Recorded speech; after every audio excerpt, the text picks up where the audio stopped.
Good morning, friends.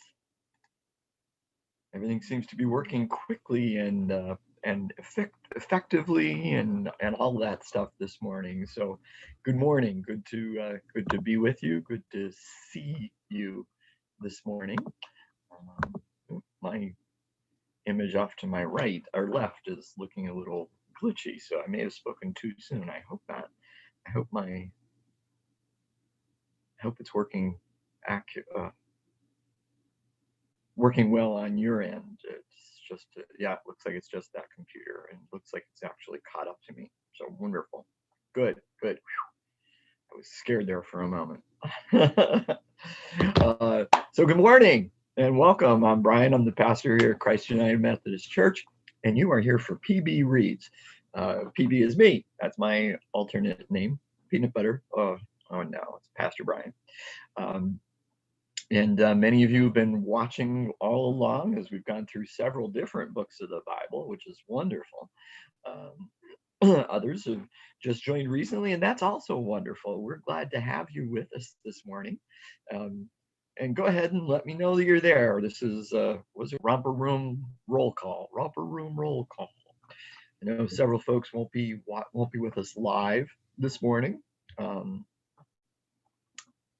Because of other obligations and because of traveling on mission trips and stuff like that. So, but if you are joining me live, let me know.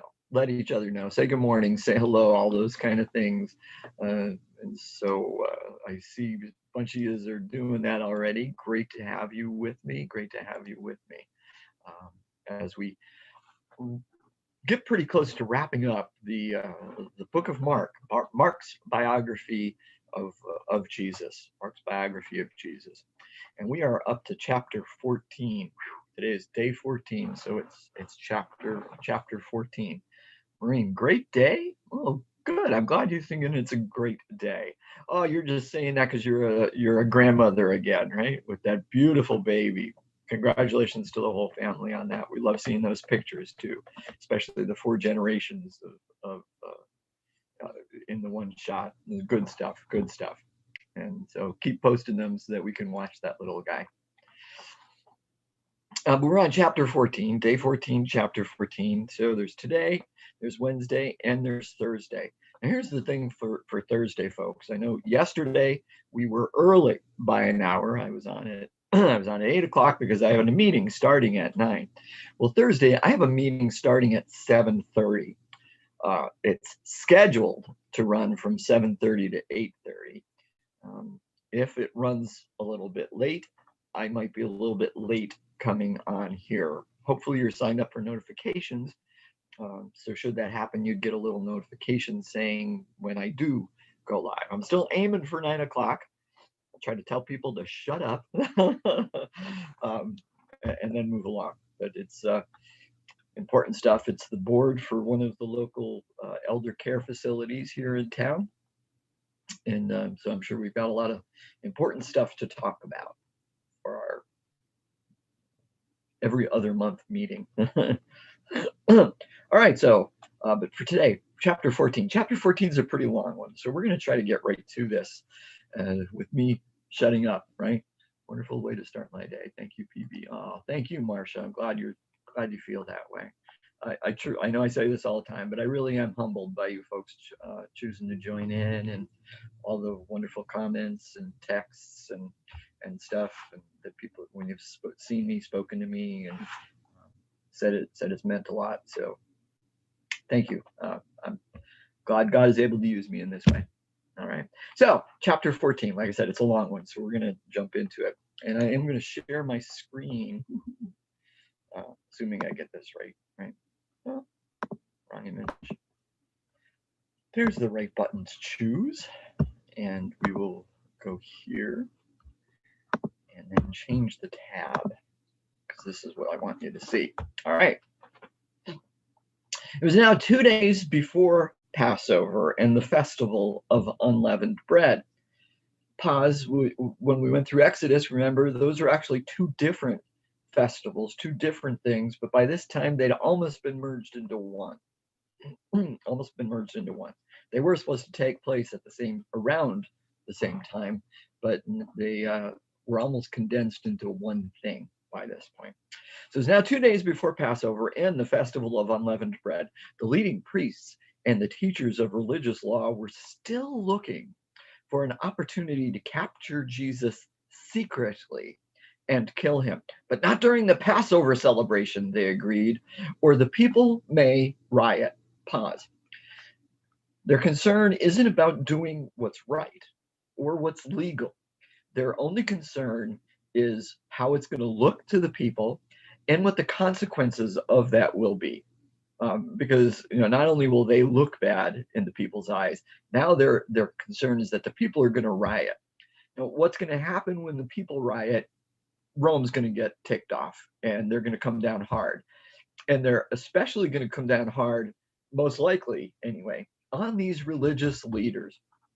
Not because they did something wrong, but because they provoked this riot. They're supposed to be the ones that are in charge of these people. These people of yours are rioting. It's all your fault. All right. So that's their concern. Continuing, meanwhile, Jesus was in Bethany at the home of Simon, a man who had previously had leprosy. Pause.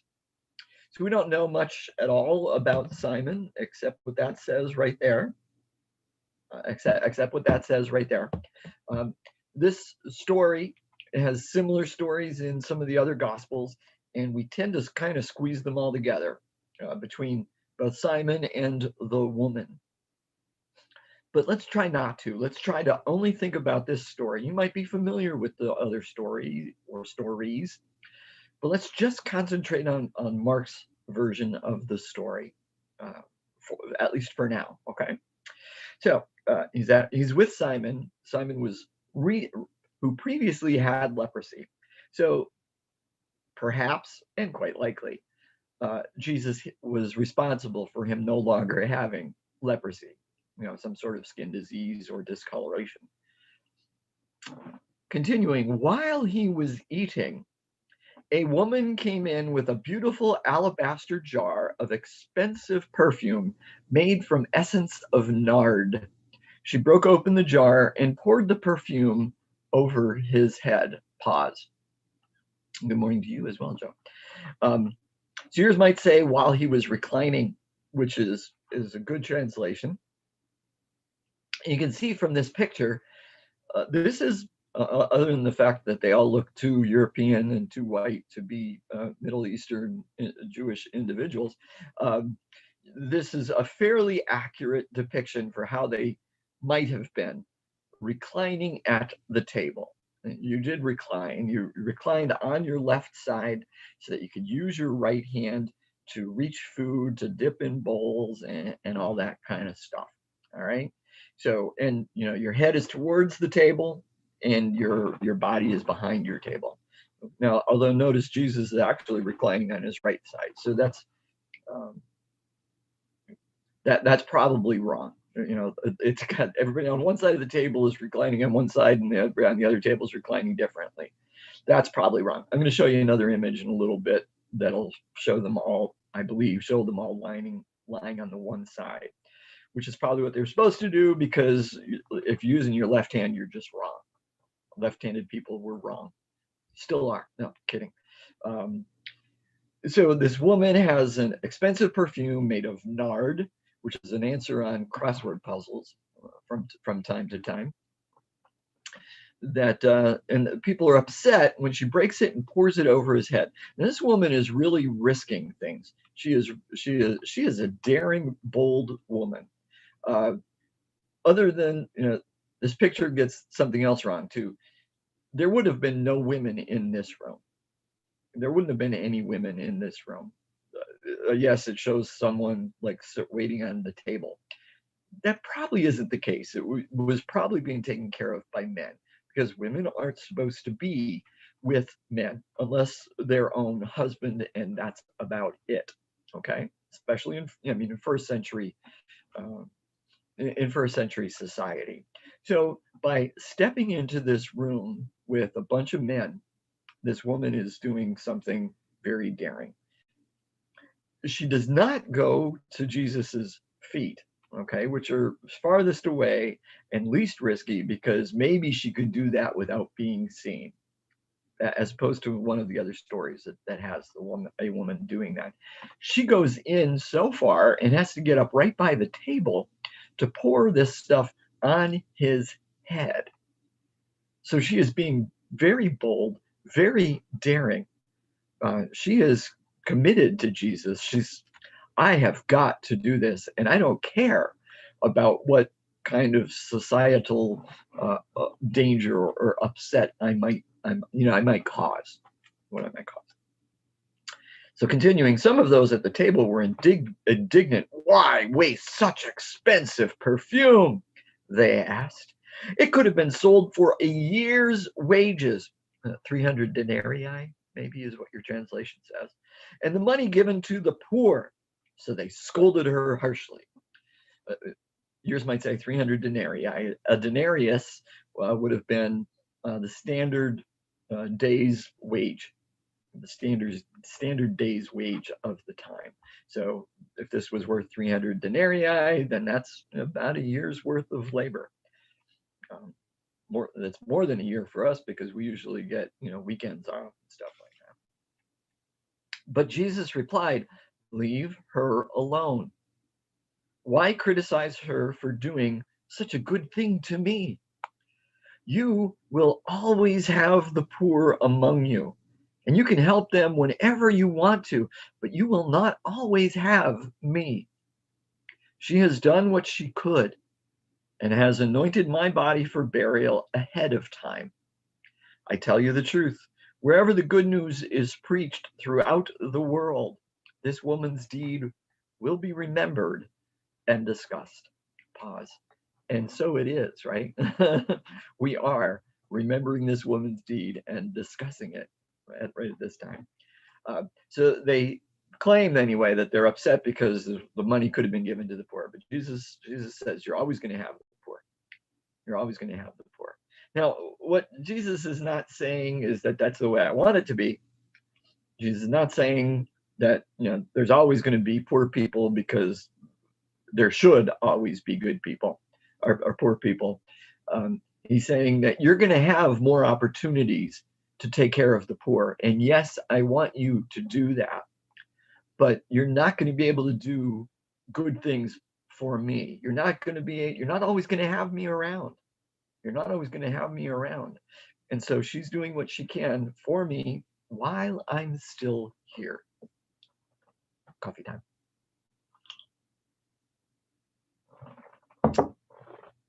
Now, he does say that she has anointed my body for burial ahead of time, because, obviously perfumes and stuff were used in the first century to prepare bodies for burial. And Jesus, when we get to that, which is probably in Mark, I think most of them talk about that. Yeah, they do talk about that. Maybe some things were able to be done for Jesus's body, but because of time constraints and holy days and all that kind of stuff, they weren't able to do everything. So Jesus is saying this woman is doing it beforehand. She's doing it in advance. Now, one other way of looking at this story that I really like, this woman gets it. I would say this woman gets it far better than the disciples have, at least so far. Jesus told them very clearly and specifically 3 different times, I'm going to die. I'm going to die. And they keep ignoring him. They don't understand what he means by it. Oh, that can't be, etc., etc., etc.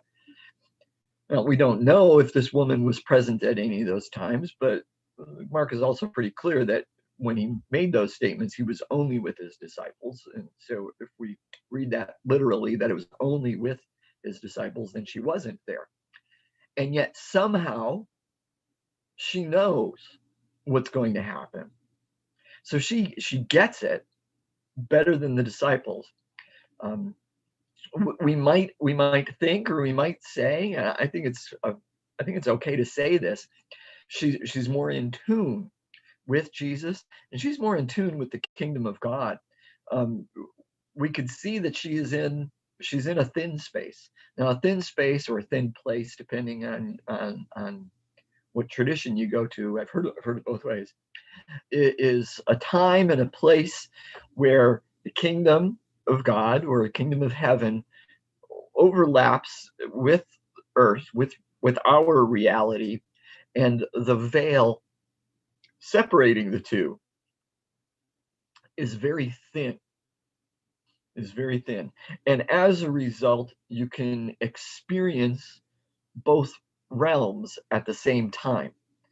And for different people, it's different places. There are some that are just specific, the Celtic Christianity traditions have very specific locations where they have defined that this is a thin space, a thin place. For us, and for for me, Holy Communion can definitely be one of those times when we're truly encountering the kingdom while still being in this physical form. So I think this woman is experiencing that. She has encountered a thin space, and so she is here and there. She is present with Jesus, and she's present in the kingdom, and she understands what's going to happen far better than the disciples. So continuing. Then Judas Iscariot, one of the 12 disciples, went to the leading priests to arrange to betray Jesus to them. They were delighted when they heard why he had promised to give him money. So he began looking for an opportunity to betray Jesus. Pause. So Mark, John, yeah, especially John, but Mark seems to indicate that Judas's concern is for money. That's why he's willing to betray Jesus. But we don't know that for sure. They offered him money after he offered to betray Jesus. So the other way to think about what happened or what's going on in Judas's mind and psychology is to think that Jesus wasn't living up to the kind of Messiah that Judas thought he was going to be, and that Judas thought he should be. Judas, presumably, thinking along these lines anyway, yes, Judas wanted Jesus to be the kind of Messiah that many people, much of Judaism, was expecting. This almost harsh warrior king coming to throw out the Romans and restore the kingdom of Israel and all that kind of stuff. And he didn't get it, and he wasn't getting what he wanted. So maybe it's that he kind of got frustrated to the point where he was just giving up. Also, might be the case that he was trying to push Jesus. That he still believed Jesus was the Messiah, but he wasn't working quite the way I wanted, and quite as fast as I want him to. And so, if I push the issue, if I betray him, if I make this arrangement with the leaders with these religious leaders, he'll have no choice but to act the way I want, because surely he's not going to want to die. So he'll have no choice but to act the way I want him to. Okay. So there's different ways to look at it. Continuing. On the first day of the festival of unleavened bread, when the Passover lamb is sacrificed, Jesus' disciples asked him, "Where do you want us to go to prepare the Passover meal for you?" So Jesus sent 2 of them into Jerusalem with these instructions. As you go into the city, a man carrying a pitcher of water will meet you. Follow him. At the house he enters, say to the owner, The teacher asks, "Where is the guest room where I can eat the Passover meal with my disciples?" He will take you upstairs to a large room that is already set up. That is where you should prepare our meal. So the two disciples went into the city and found everything just as Jesus had said, and they prepared the Passover meal there. Pause. Preparing the Passover, celebrating the Passover is high holy season, high holy day, very important event, something that we have to do and celebrate with our Master, with Jesus. But as Jewish men, we have to do it. That's what's going through the disciples' minds, right? Jesus sends the two into town. You're going to go over into Jerusalem. This is what's going to happen. Now, we can look at it a couple different ways. Jesus is predicting how it's going to happen, or it also may be that Jesus had made arrangements. Okay, celebrations such as this often took place in family homes. And you were, because everybody comes to Jerusalem during Passover. I mentioned that the other day, right? It's like Sturgis during Bike Week. Population increases dramatically. They didn't have IHOPs. They didn't have Howard Johnson's. They didn't have TGI Fridays, or Christine's Cafe, or any kind of restaurant like that to celebrate the Passover. So you did it in your home. But if you're not in your home, which most of them weren't, because you have to go to Jerusalem, you celebrated it with family or friends, or made arrangements and perhaps paid somebody to use their place for the night. All right, so Jesus is maybe, quite likely, that's what's taken place here. Jesus has made arrangements with a cousin, a relative of some form, with a friend. He's been in Jerusalem every day, so it's quite possible that that's how this whole thing has taken place. Regardless, the disciples find it exactly as he said. They meet this guy with the pitcher, which is usually what happened, especially at certain times in the day, right? We go out and get water and bring it back to where you were going. And they went in, they asked, where's your guest room? Where's your guest room? Now, the word translated guest room is guadaluma. That's the Greek word, guadaluma, which in the Gospel of Luke, chapter 2, is the word that is often in older translations in particular translated as the inn, I-N-N, which we end up thinking Howard Johnson's, Holiday Inn, Marriott, Fairchild, or whatever it is, and all those other things. But that's not what it means. Okay, it does mean guest room. It's your extra room in your house. Obviously, people didn't have huge houses like like many of us have today. Our house is a lot bigger than we really need for the two of us, with 4 bedrooms and all that stuff. It's not how big a house would have been there, but they would have had an extra room for stuff like this, where family could stay over, or you could have Passover and stuff like that. And it says went upstairs, which again, for us, we think a full second story. Possible, because there were some houses like that. Most likely, it's only a couple steps up. We could think that you're going from a sunken living room, old 70s style home, sunken living room, up a couple steps into another room.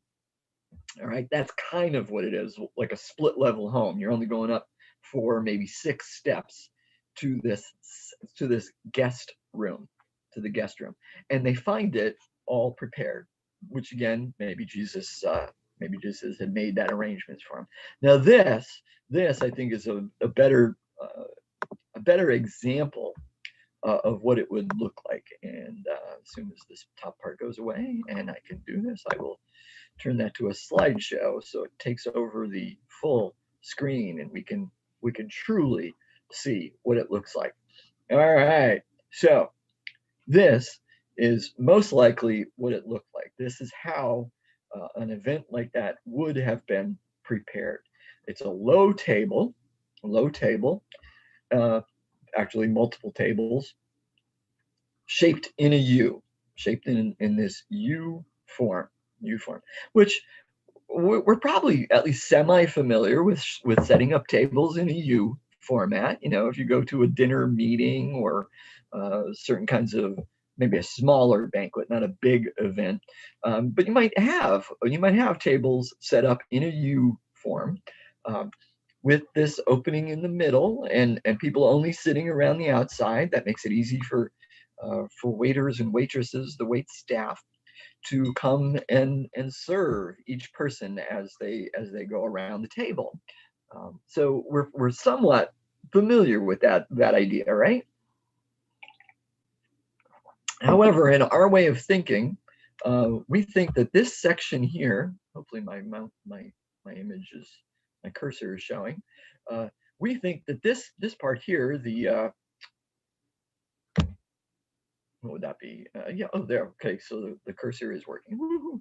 This part here, we think, is going to be the most important part. And we would think that the person sitting dead center is the most important person.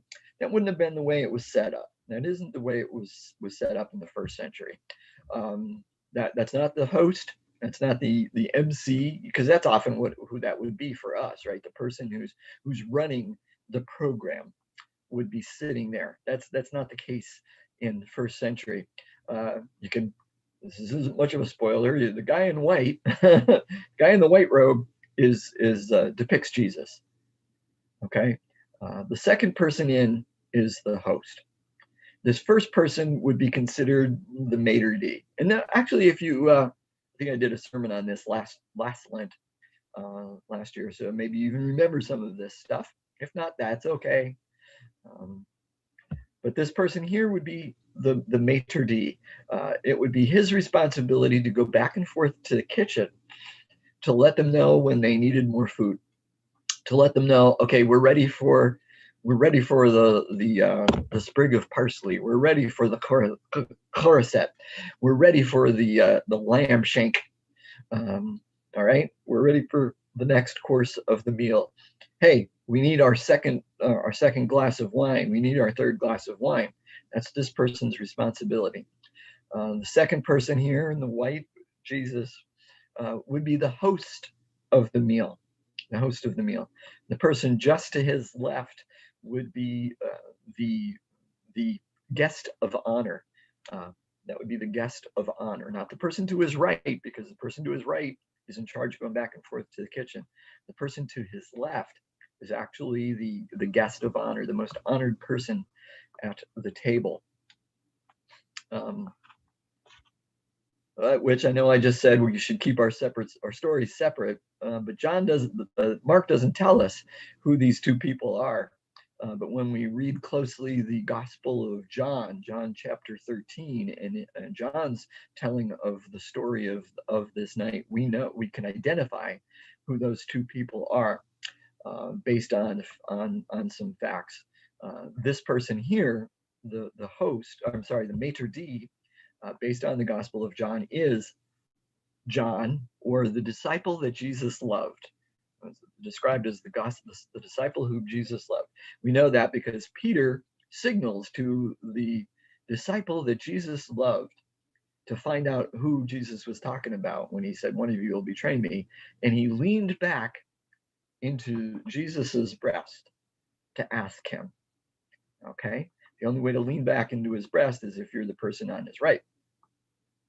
We also then know who the guest of honor was on that evening. Guest of honor is not Jesus. Jesus is the host.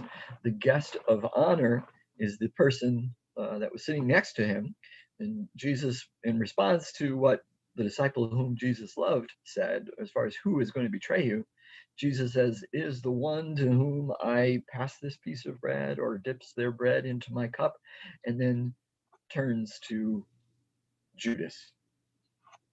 So those, based on the Gospel of John, those are the two people sitting next to him, lying next to him, I should say, John and Judas. So Judas is the guest of honor.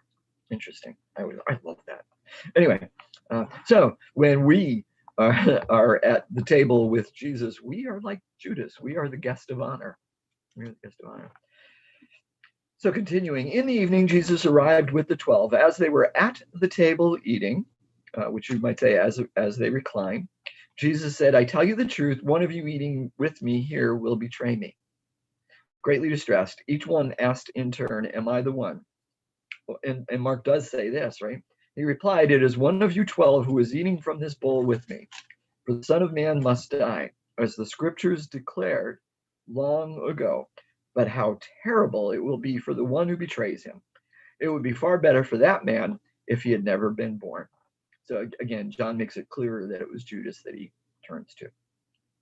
Continuing, as they were eating, Jesus took some bread and blessed it. Then he broke it into pieces and gave it to the disciples, saying, take it, for this is my body. And he took a cup of wine and gave thanks to God for it. He gave it to them, and they all drank from it.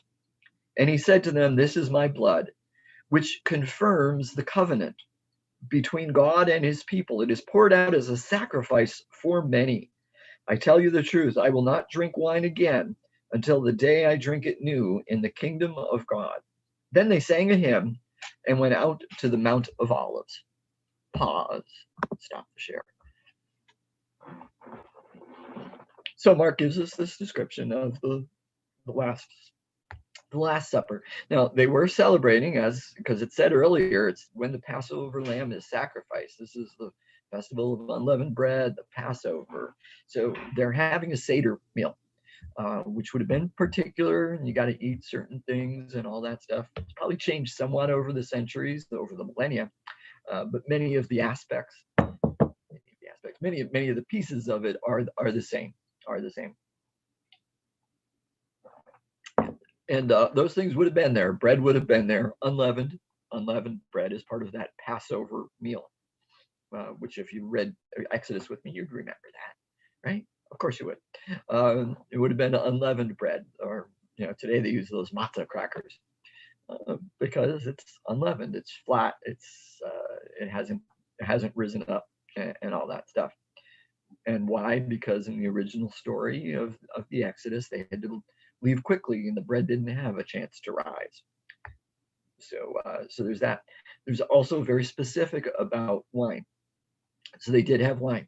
Jesus is using elements that are there, and he's repurposing them. He's recycling. He's repurposing. He's the original recycled disciple, or well, better than disciple. He's a prototype recycler, the perfect fruit. He's repurposing the items of the Passover meal to give them new meaning, for his disciples and for us. But the bread would have been there, the wine would have been there. Actually, had to drink a certain number of glasses of wine. And again, that's today. I don't know if it was exactly the same then. I think it's like 5 glasses of wine you're supposed to drink during a Seder service, which I'm going to mention again in a couple minutes. Oh, and they sang a hymn and went out into the Mount of Olives. And it's not just any hymn, it's a particular section of the Psalms called the Hallel. It's the one that one of our songs in the hymn book is based on. This is the day that the Lord has made.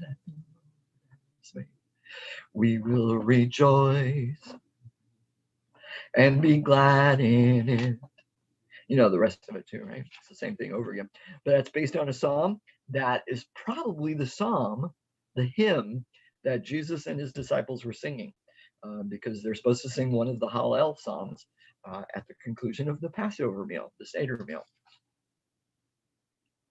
And they went out to the Mount of Olives, a couple miles outside of town, not too far. On the way, Jesus told them, all of you will desert me, for the scriptures say, God will strike the shepherd, and the sheep will be scattered. But after I am raised from the dead, I will go ahead of you to Galilee and meet you there. Peter said to him, even if everyone else deserts you, I never will. Jesus replied, I tell you the truth, Peter. This very night, before the rooster crows twice, you will deny me 3 times that you even know me. You will deny 3 times you even know me. No, Peter declared emphatically. Even if I have to die with you, I will never deny you. And all the others vowed the same. Pause. Well, there goes Peter again, right? Speaking quickly, off the cuff, passionate. Nothing wrong with being passionate either. That's a good quality that Peter had, this passion. Although sometimes it was just misplaced, misdirected, and it caused him to say or act too quickly. So continuing, they went to the olive grove called Gethsemane, and Jesus said, sit here while I go and pray. He took Peter, James, and John with him, and he became deeply troubled and distressed. He told them, my soul is crushed with grief to the point of death. Stay here and keep watch with me. He went on a little farther and fell to the ground. He prayed that, if it were possible, the awful hour awaiting him might pass him by. Abba, Father, he cried out, everything is possible for you. Please take this cup of suffering away from me. Yet I want your will to be done, not mine. Then he returned and found the disciples asleep. He said to Peter, Simon, are you asleep? Couldn't you watch with me even 1 hour? Keep watch and pray so that you will not give in to temptation. For the spirit is willing, but the body is weak. Then Jesus left them again and prayed the same prayer as before. When he returned to them again, he found them sleeping, for they couldn't keep their eyes open, and they didn't know what to say. When he returned to them the third time, he said, go ahead and sleep. Have your rest. But no, the time has come. The Son of Man is betrayed into the hands of sinners. Up, let's be going. Look, my betrayer is here. Pause. I know it was a long part. I probably could have paused multiple times. I chose not to get that flow. Powerful story. Okay. So yes, Jesus only goes so far with the disciples, and he takes the three with him a little bit farther. Then he still goes off a little bit farther by himself. Stay here while I pray. Jesus' prayer, Abba, Father, right? Everything's possible with you. Please take this cup of suffering away. Yet I want your will to be done, not mine. Pause. We're already paused. Sorry. So people, this passage can be misunderstood when this idea of your will, the idea of your will. Sometimes people think that means it was God's will that it was preordained, God's will for Jesus born to die on the cross. And I told you the other day, I don't think that's the case. God's will is for the salvation of man. Okay. And now, because of the choices of people not being willing to follow what God wanted and what Jesus said, Jesus is going to the cross. And so when he says, I want your will to be done, I believe he's talking about God's ultimate will of salvation for people, for all humanity, for all of creation, to be restored and renewed through Jesus, by Jesus, for Jesus, through Jesus. Excuse me. And he is willing to do it. I think in one of the other books, Matthew or Luke, not sure, he might say, if there's another will, if there's another way, let's do it that way. But if not, okay, whatever it takes. He returned and he found the disciples asleep. Now, why were they asleep, right? Well, it is fairly late. It's probably been a long day. They've had to walk from they had to walk into Jerusalem. Now they've walked out of Jerusalem out to the Mount of Olives. And what happened while they were in Jerusalem at their dinner? Yeah, they had a few glasses of wine. It's late. Their bellies are full. They've had a few glasses of wine. It kind of, I think it's easier to forgive them and to understand why they couldn't stay awake. Why they couldn't stay awake when we think about that. Long day, lots of, all that walking, full bellies, nice piece of lamb, and 4 or 5 glasses of wine. 4 or 5 glasses of wine. One of which was for the empty chair. One of which I think is how it goes for Elijah. So finally Jesus says, okay, fine, just sleep. Oh, nope, can't. We got to be on the move. We got to go. Here comes my betrayer. Here comes my betrayer. A couple songs come to my mind when I read this next passage, so I'll mention them to you. You can look them up, or maybe you've heard them. Actually, the one you have heard, if you've worshipped with us the last couple months, you might have heard it. And immediately, even as Jesus said this, Judas, one of the 12 disciples, arrived with a crowd of men armed with swords and clubs. They had been sent by the leading priests, the teachers of religious law, and the elders. The traitor, Judas, had given them a prearranged signal. You will know which one to arrest when I greet him with a kiss. Then you can take him away under guard. As soon as they arrived, Judas walked up to Jesus. Rabbi, he exclaimed, and gave him the kiss. Pause. Well, I'm going to read the next part. Never mind, pause. Then the others grabbed Jesus and arrested him. But one of the men with Jesus pulled out his sword and struck the high priest's slave, slashing off his ear. Pause. So yeah, the two songs come to my mind when I read that passage. The one Matt did actually twice during our series on crosswords, including most recently he did it at our Holy Thursday service. It's a song called "Why." Quite simple, right? W-H-Y. Why? By Michael Card. Powerful song. Powerful song. Why did it have to be a kiss that was chosen to betray the Lord? Or why did it have to be a friend who chose to betray the Lord? And why did he have to use a kiss? That's not what a kiss is for. It's a powerful song. I encourage you to listen to it multiple times. Now, the other one is a song by Rich Mullins called Love Has Come. In which he talks about Peter pulling out his sword. And another great song. And a powerful song. And that's only a small piece of the song, but love has come is the point. Great stuff. Okay, so continuing. Jesus asked them, am I some dangerous revolutionary that you come with swords and clubs to arrest me? Why didn't you arrest me in the temple? We talked about that, right? I was there among you teaching every day. But these things are happening to fulfill what the scriptures say about me. Then all his disciples deserted him and ran away. One young man following behind was clothed only in a long linen shirt.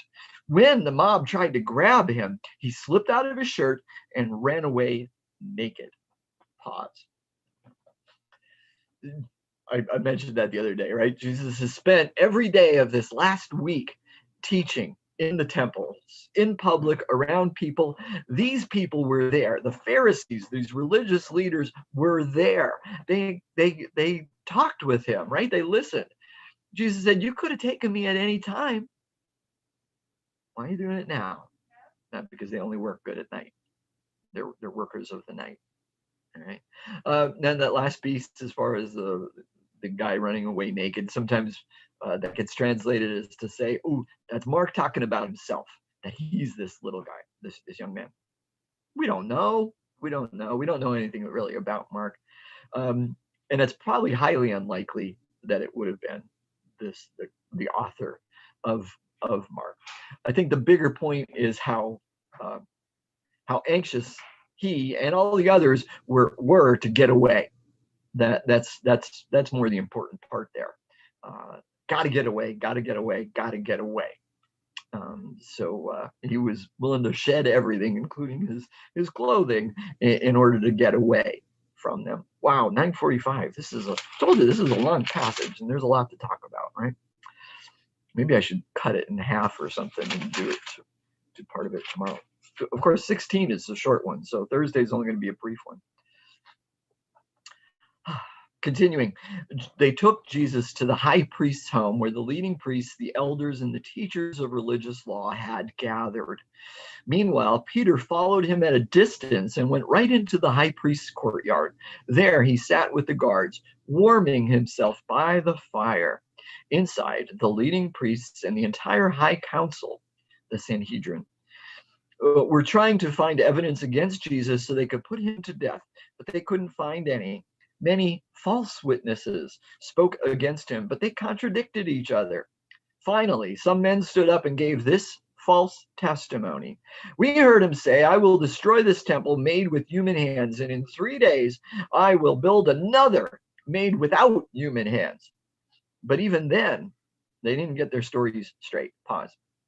There's an important thing that Mark keeps saying, says multiple times in here, as well as and some of the things that he's kind of hinting at. He's talking specifically about how illegal this whole procedure is. First of all, it's taking place at night, which it shouldn't. Jewish law would have, forbade that. So all these religious leaders are violating the religious law by doing it all at night.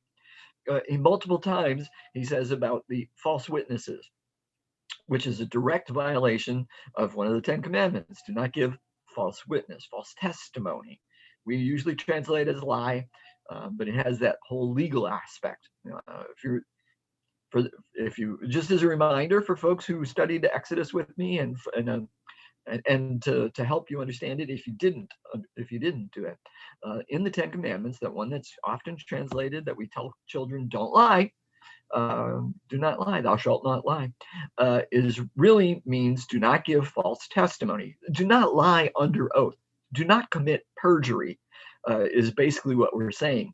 And that's exactly what they're asking people to do, trying to get people to do in this illegal trial of Jesus. So Mark is being very clear about how illegal this whole procedure is.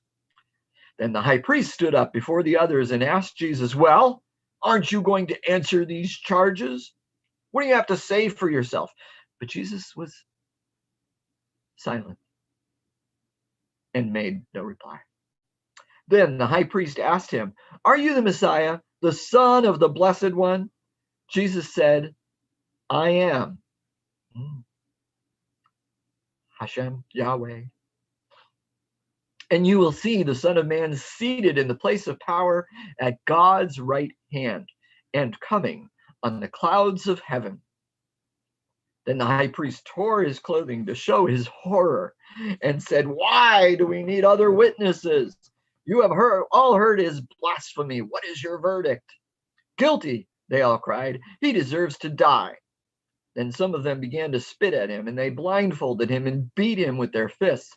"Prophesy to us," they jeered, and the guards slapped him as they took him away. Pause. So the high priest says, "Why do we need more witnesses?" Because you're supposed to have more than just one person.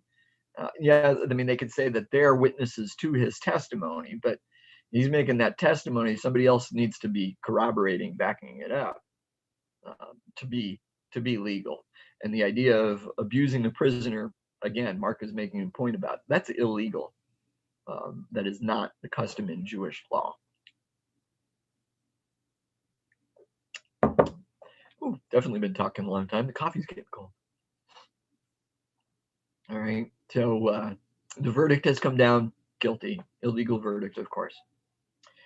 Continuing, I'll read these last few verses, wrap everything up. "Meanwhile, Peter was in the courtyard below. One of the servant girls who worked for the high priest came by and noticed Peter warming himself at the fire. She looked at him closely and said, 'You were one of those with Jesus of Nazareth.' But Peter denied it. 'I don't know what you're talking about,' he said. And he went out into the entryway. Just then, a rooster crowed. When the servant girl saw him standing there, she began telling the others, this man is definitely one of them." But Peter denied it again. little later, some of the other bystanders confronted Peter and said, "You must be one of them because you are a Galilean." Peter swore, "A curse on me if I'm lying. I don't know this man you're talking about." And immediately the rooster crowed the second time. Suddenly, Jesus' words flashed through Peter's mind. "Before the rooster crows twice, you will deny 3 times that you even know me." And he broke down and wept. End of chapter 14. End of chapter 14. Whew, that was a long one, right? So, Jesus has told him, you're going to, as strong as Peter was, right? He's passionate, but speaks before he thinks and all that kind of stuff. And he made this vow that he wasn't able to live up to. And his heart is broken. And he weeps. Well, friends, thank you so much for joining me today. I do pray that this has been beneficial to you, that God has spoken to you in some way through something I have said, so there's something you've read, that your time has been well spent. Go as you go about your day today and every day. Keep those eyes and ears open. Don't be like the disciples. Keep those eyes and ears open, physical and spiritual, to what God is doing in your life. We serve an active, loving, caring God. Look for it. Look for those miracles. When you see it happen, say, "Thank you, Papa," and then tell us about it. Right? Tell somebody, especially me. I want to know. Until tomorrow, my friends, be blessed.